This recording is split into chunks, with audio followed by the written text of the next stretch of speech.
I'm Sam Von Trapp, and we're here at the Trapp Family Lodge Sugarhouse. You can see that we're actively boiling right now. The steam is coming out the top. We've got a wood fire underneath. We're in the process of boiling away the water in the sap. And as the water leaves, the sugar concentration becomes stronger and stronger.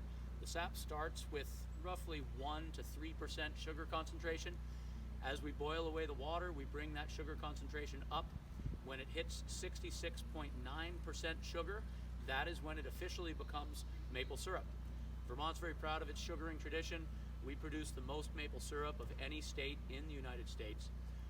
Quebec, however, does produce about 10 times as much as we do, I believe. So I'm next to one of the buckets hanging on a tree here. At this point, our sap run has been slowing down. You can see that most of these buckets are hanging horizontally. That's an indicator that that tree has shut down, and we'll come out later to collect all those buckets and wash them. This bucket here happens to still be dripping, and there's a lot of different factors involved with when trees run. There's a lot of different talk about when the wind's coming from different directions, when the sun's coming from different directions, and a little bit of a sort of a mixture of art and science involved in trying to predict what's going to happen with the run. So here, we're hanging buckets on the trees. We gather these buckets by hand, bring that sap down to the sugar house where it gets boiled. In our outer sugar bush, we gather using tubes. So the tubes run from tree to tree, much less labor involved in gathering. Also less of a chance of spilling since you're not carrying the buckets. And that comes from almost a mile out. In total, we have 2,200 taps here right now. And we are aiming to close in on 700 gallons this season, which is our past record. I know the guys would love to do 701 gallons at least this year. I've got a question from Elaine Cashman. Does the amount produced depend on weather during a given season? Answer is absolutely. Mother Nature runs the show, and there are factors that can delay or extend the season. Too much snow packed in around the trees can delay the start of a run, and consecutive days of warm weather can cause trees to bud out early, ending the run. It's all about the cold nights and warm days. There are certainly other factors, and even experienced sugar makers continue to learn from year to year. So I think many of you know the process of the spring and the sap run, but basically the sugar maple trees store energy in the form of starch. And when it starts to get warm in the spring, their roots start to draw moisture out of the soil, and that, as it's running in the tree, mixes with some of the sugars converted from the starch that they had stored, and that is the sweetness in the sap. So what we're looking for is cold nights and warm days, and during those warm days that creates increased pressure in the tree, and that's what pushes the sap out. And basically we're drilling a small hole in the tree, and then we're tapping a spout into it, and we can see the spout over here. Bob, do you want to approach this guy?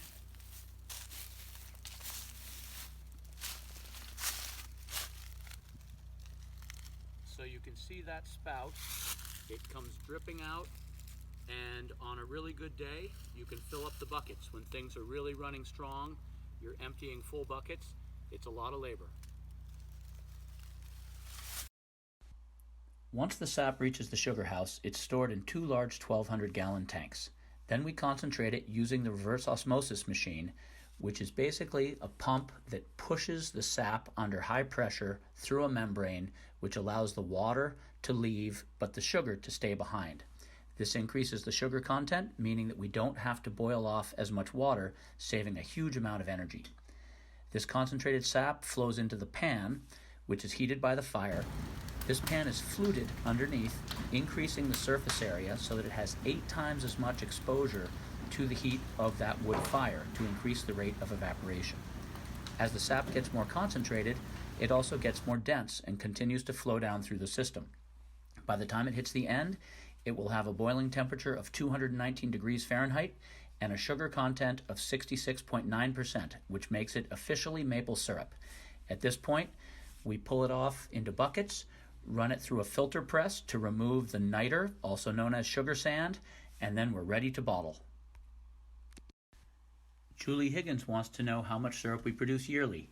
On our worst season, we produced only 123 gallons. That was 2012, when we had multiple days in the 80s in March.